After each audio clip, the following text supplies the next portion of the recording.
کربلا۔ دیکھا جب باپ کا لاشا تو سکینہ روئی،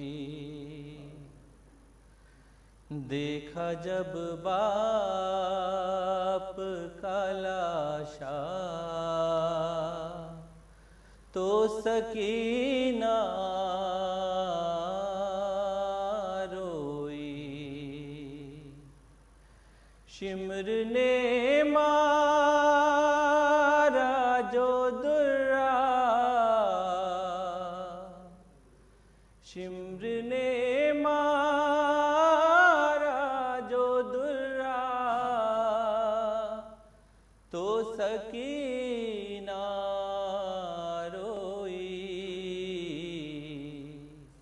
دیکھا جب باپ کا لاشا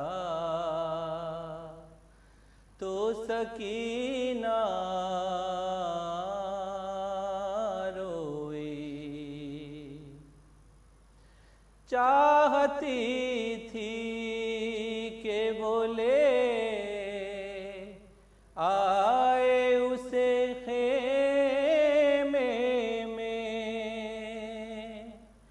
چاہتی تھی کہ بولے آئے اسے خیمے میں، باپ کا لاشا نہ اٹھا، باپ کا لاشا نہ اٹھا تو سکینہ روئی،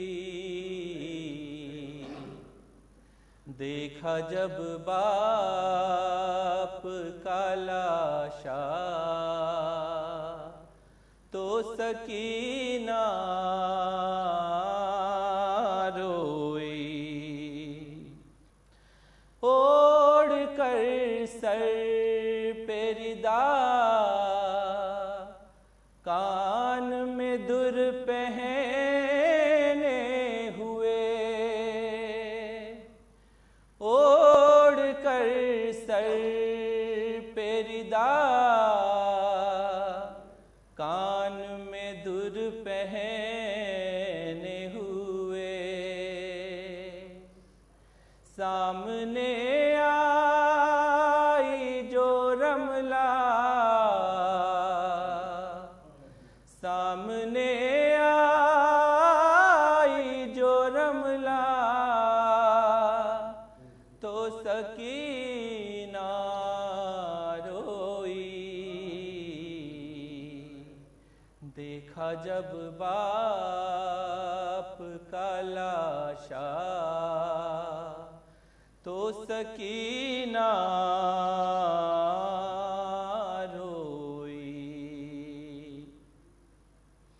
مار کر سید مظلوم کے ہونٹوں پہ چھڑی،